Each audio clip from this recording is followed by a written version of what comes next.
So, like Margaret said, I'm Jim Hamblin. I'm a senior editor at The Atlantic. Honored to be joined by Dr. Fauci. So, we're fortunate and unfortunate to have news right now before us. You're actually taking care of a patient with Ebola who on Monday had a decline in his condition. He was working in Sierra Leone with Partners in Health. I was wondering immediately if there were any updates on that. Well, I can't give you specific details because of patient confidentiality, but some of you may know from the newspaper that we admitted him to our service at the Special Clinical Studies Unit at the NIH on early Friday morning. He came in serious condition. Ebola, as you know from reading about it, is one of the most devastating diseases you can have. So it's unlikely that someone would have Ebola and not be really very sick. He came in serious condition. We brought him in, stayed with him all night on Friday, all day on Friday, then Friday night, Saturday, and then Sunday he progressed and got worse, so we downgraded his condition to critical, which is the condition he's in right now. He's stable. I'm going to be with him again later this afternoon. I was with him last night. And I can't say any more except that it's a very serious disease. I think people should appreciate, and maybe we can get into this a little bit later, that the patients that have been able to have the opportunity to get air evac from West Africa to facilities like the NIH, Nebraska, and Emory, which are the three major institutions that are trained to take care of intensive care patients in a setting of high containment where it's safe for the physicians to do it and it's safe for the community to have them there. And there are only a few of those. Bellevue did it with Dr. Craig Spencer when he came in to New York City, and they did a very good job. It makes you realize that the conditions in West Africa where the problem really is, this is not a United States problem, this is a West African problem, are really extraordinary. This patient, without a doubt, had he been in West Africa, would be dead now. There's no doubt about that. The fact that you have intensive care treatment doesn't guarantee at all that the patient is going to get well, but it makes the odds go from 90% chance of dying to much lower. So the World Health Organization said last week that we've had 10,000 deaths from Ebola so far, but that with proper resources, the epidemic could burn out by summer. Does that seem accurate to you? Yeah, well, I wrote an editorial in the summer, and I spoke about less the details of the disease than this issue of health disparities. The reason there was an epidemic, I entitled the talks that I give, The Perfect Storm. It was the perfect storm of a highly contagious, under certain circumstances, infectious disease in a community that had virtually no healthcare infrastructure, that had never before confronted Ebola. Ebola predominantly had been a disease of Central Africa, Uganda, Democratic Republic of the Congo, Sudan, etc. So West Africa had never seen it. It was a country, there's one, for example, Liberia, there's one physician per 70,000 people. So there are probably more physicians on K Street than there are in all of West Africa. You know, it sounds facetious, but it's the truth. So it was very, very difficult. And then you have porous borders, and it just turned into the perfect storm of an outbreak. You probably read that there have been 24 outbreaks since 1976. Most of them have been, not most of them, but all of them have been ultimately contained. And they're as small as 2 and as much as 200. This outbreak is multifold larger than all of the outbreaks that we've had so far since 1976 combined. So this is truly a historic disaster for West Africa. The reason it's going down is that many of those health disparity issues, namely getting volunteers over, like my patient who went over as an American healthcare worker who volunteered to go over there and unfortunately got infected. There's a lot of people there, people from the CDC, people from the NIH, people who are volunteering from different organization, faith-based organization. That's the reason why the trend went down. So there have been no cases in Liberia now for a few weeks. So thank goodness, keep fingers crossed, Liberia is Ebola free. But Sierra Leone and Guinea still have cases, not nearly as many as there were. I mean, there have been 25,000 cases and 10,000 deaths. But right now, like last month, there were 81 new cases in Sierra Leone and 51 new cases in Guinea. So that's a lot, but it's much, much less than what it was, for example, in October and November. So this was a perfect storm, but you and others, today Bill Gates wrote a big editorial in the New England Journal of Medicine saying, we need to learn from this because Ebola, on the relative scale of infectious diseases, is not airborne like something like measles or influenza. Right.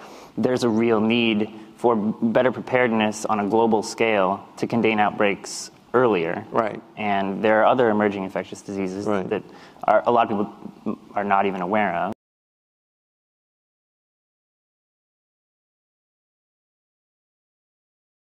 Well, Bill is saying what is actually the reality of what we know, and Bill is wonderful at doing something about it and trying to put his resources into it. What he really is talking about is the disparity that was the reason why I called my editorial in August the perfect storm.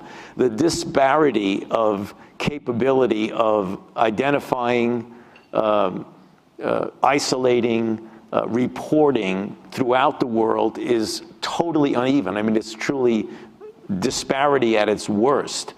So what Bill was saying, I believe, was that if you had a disease that spread much more easily than Ebola, something that was respiratory spread. Ebola spreads when you have a direct contact without proper protective equipment with blood and vomit and diarrhea and things like that, but it doesn't spread in a respiratory route at all. And that's the reason why we were not concerned that it was going to be widespread in the United States. But what happens if another disease, a pandemic flu, occurs and it smolders around and you don't have the infrastructure, the surveillance, the ability to connect, which we don't have in certain countries. You remember years ago, SARS, when it broke out first in southern Guangdong province in China, then went to Hong Kong, it was a month before anybody really knew what it was. And then before that, it just exploded. Luckily, it contained itself.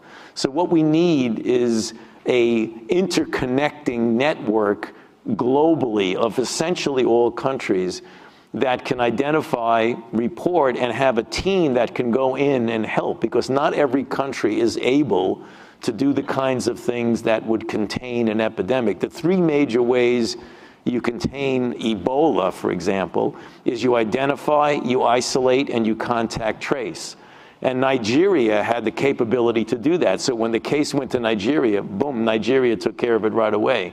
Mali was able to do it also because of the infrastructure that was built up in those countries associated with HIV/AIDS, the President Bush's PEPFAR program that has really, in many respects, transformed a lot of the capabilities of certain African countries. Unfortunately, West Africa didn't have that. So I think that's what he's talking about. In terms of a global body, though, we have the World Health Organization. Right. Yeah. We heard about them a lot. What's lacking there? What more? Well, no one likes to because of the fact that they're not financed well enough. There's a reluctance to criticize the WHO for good reasons, because it's a good organization.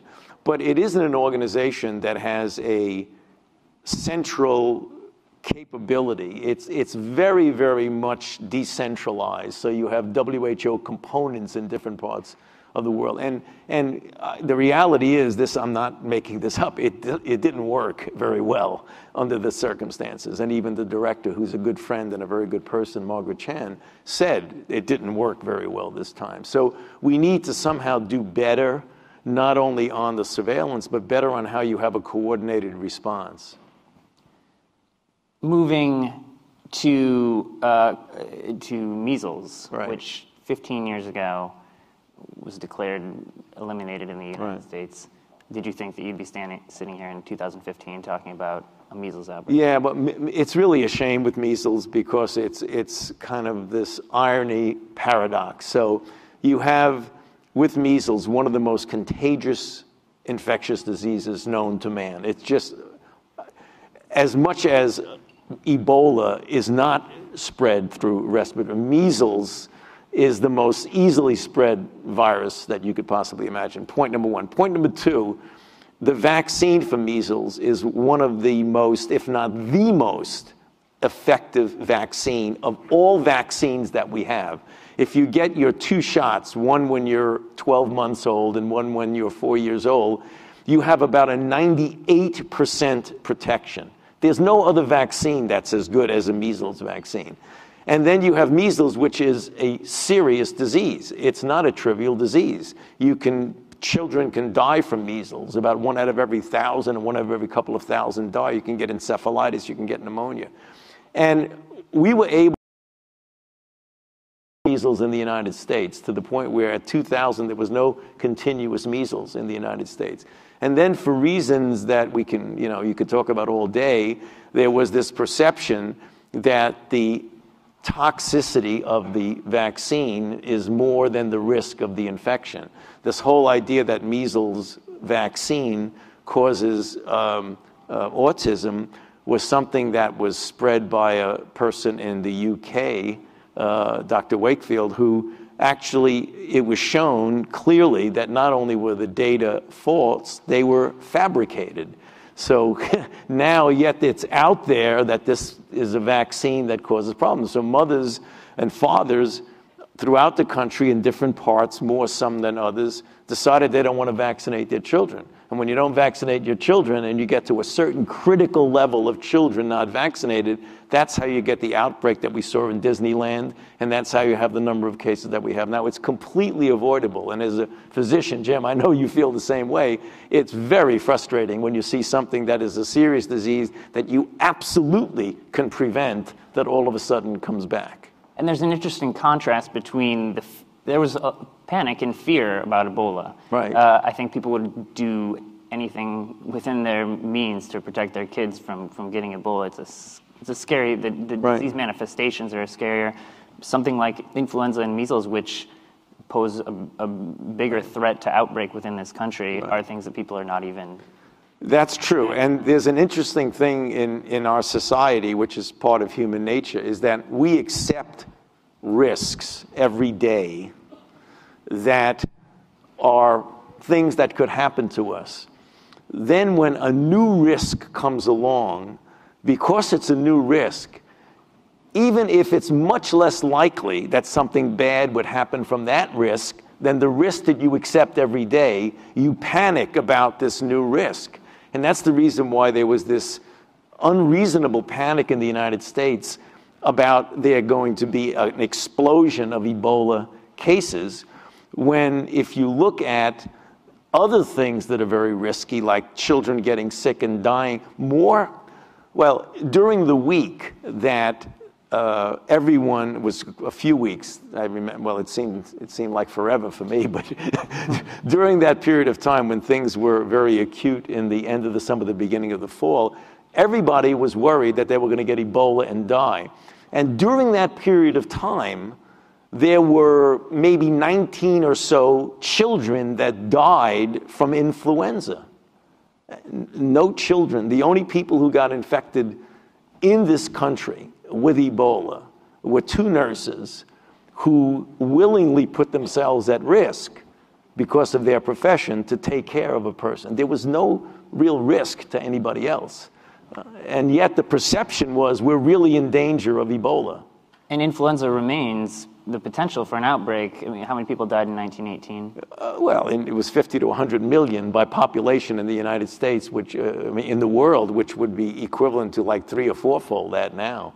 And legitimate virologists say that there's a potential for an outbreak. There is always one of the things that, again, is something people should appreciate, which is why you need what Bill Gates was saying in the editorial in the New England Journal, is that there are always diseases that emerge and reemerge.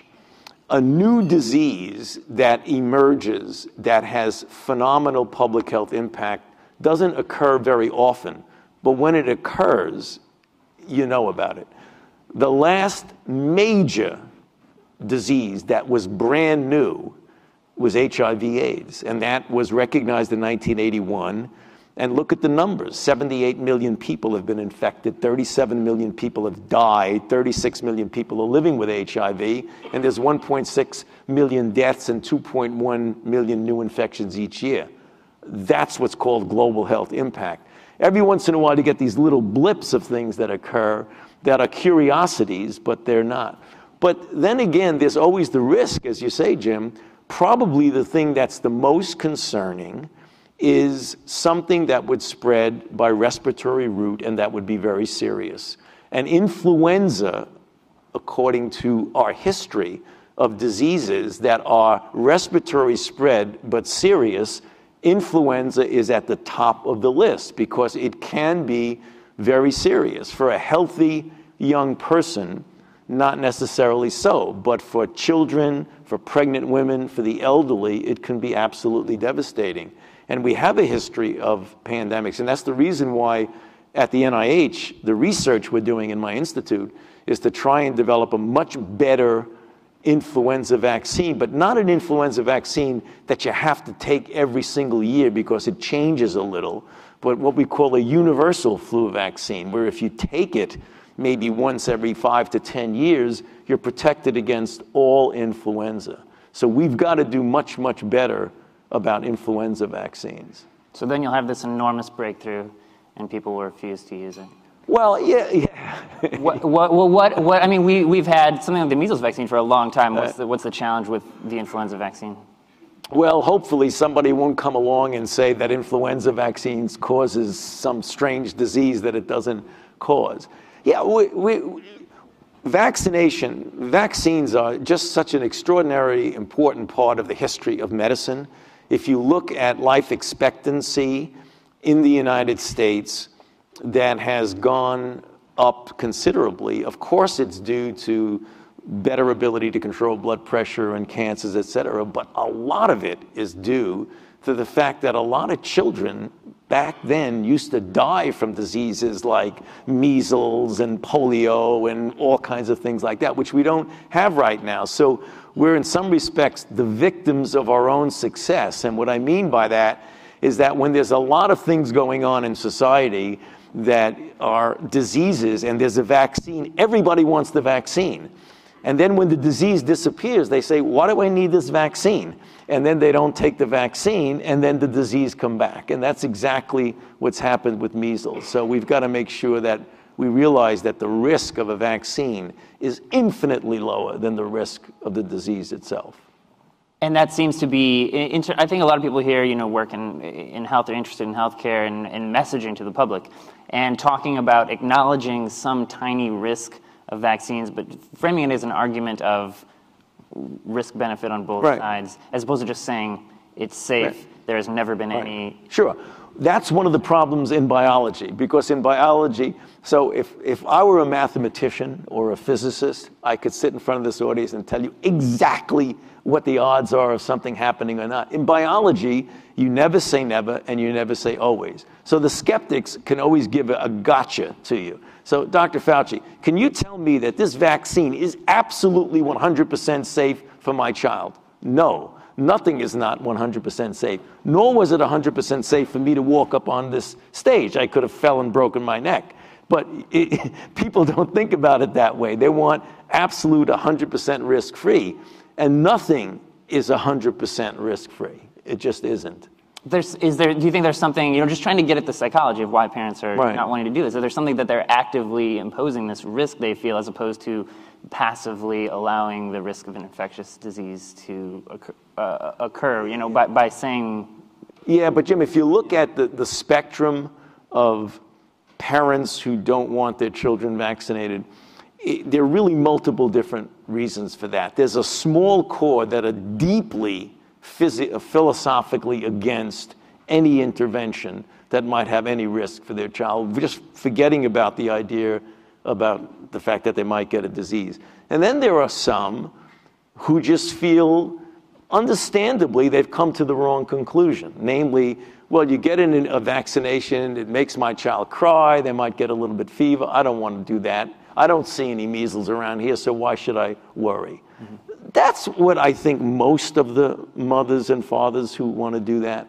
So what I think we need to do is to continue to try and educate and put the facts out there. You're never going to convince everyone. Those who have deep philosophical concerns about vaccine, I don't think they're going to change their mind. But there are a lot of people who don't get their children vaccinated because of reasons that are not so clear in their mind that if you clarify it, they'll wind up getting vaccinated. How do you feel about further regulation, about people not allowing people to opt out for personal belief reasons? Well, you know, I get asked that question all the time. That is something that is a sensitive issue because there is a thing such as personal freedom. You can't force someone to do something. That is not the role of the federal government. You know, people say, well, why don't you? As if I could do that. You know, I can't. But the states can do things like not having you get into school and things like that. And that works. That works. It really does. Health reasons are the real valid reasons. There are some children who have underlying diseases that you can't give them, particularly a live attenuated vaccine. And that's a totally valid reason. And under those circumstances, you do it. But when you have these personal reasons and philosophical reasons, I think we need to relook at that. Because we do have, and I say this all the time, you have a responsibility to your own child, but you also have a responsibility to society. And that's something that people need to understand, that there are people in society who can't get vaccinated. And when I tell you who they are, I think if you don't realize it, your eyes will light up. It's people who have underlying diseases, leukemias, immunosuppressive therapy, et cetera. But you don't vaccinate a baby until they're 12 months old.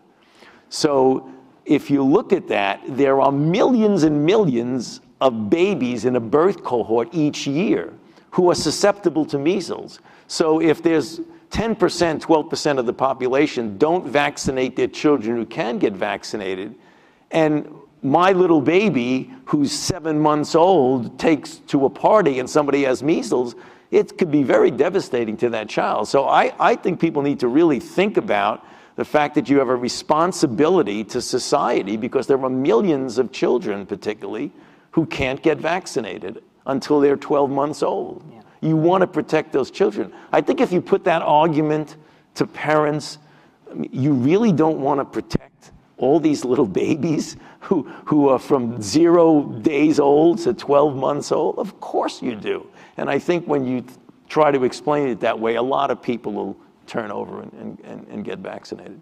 It's the idea of personal freedom, yeah. and that makes people think that they should not have to, right. Do that. There are certain things you can do in your own health that are bad for you, but this right. is a totally different case. This is something that affects the entire population. Exactly. Yeah.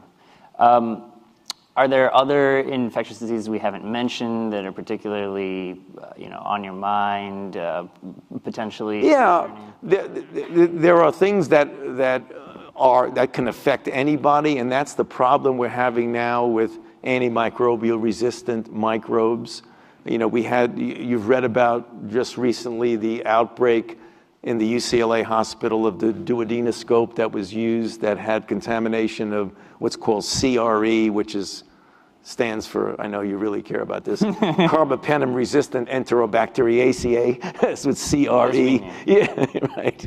It's an everyday word. What we're talking about is hospital-acquired infections, where people go into the hospital with a disease, or elective surgery, or what have you, and wind up getting an infection that's resistant to an antibiotic. So there's a lot that we need to do that would prevent the evolution of antimicrobial. Doctors who inappropriately prescribe prescriptions, generally because you have a parent who demands that the doctor give a prescription to a child who has a sinusitis that 87% of the time is viral and not bacterial. So we've got to be more circumspect in the prescribing, but we also have to do surveillance and hospital infection control so that when someone comes in, you don't spread it to everybody else in the hospital. That's one of the things that people don't usually think about that as an emerging new infection like Ebola or influenza or measles, but it's there in the hospital setting. So we've got to be very careful. In fact, we have a big initiative this year on antimicrobial resistance that actually comes directly from the president, who's taken an important interest in this and has actually put in the president's budget for 2016 for the NIH a considerable amount of money to escalate our work on antimicrobial resistance. What's the name of that initiative? It's the AMR resistant, and it's part of COB, which is the antimicrobial resistant bacteria, combating antimicrobial resistant bacteria. It's called CARB, C-A-R-B. Okay. We have just a couple minutes for questions. Anyone engage Dr. Fauci? Michael? Yeah, I'm just curious. They've got a mic there for you. I'm curious. We talk about personal freedom and that preventing us from actually, that it's not the federal government's role to say that things like vaccination should be mandatory. We have no trouble with having laws about people having licenses to drive, auto insurance if you want to drive, a variety of other kinds of things. Political expedience aside, what's the real basis for the difference here, particularly since this is more likely to do self-harm? No, I completely agree with you. The point I was saying, it's not the role of the federal government. The federal government doesn't dictate that you have to have a driver's license or that you have to have insurance. It's the state that does it. So I'm totally in agreement that we should be putting pressure on people to do things that are important for the public health. And the analogy you made is quite appropriate. You don't want somebody out there driving who doesn't know how to drive, so you get a license.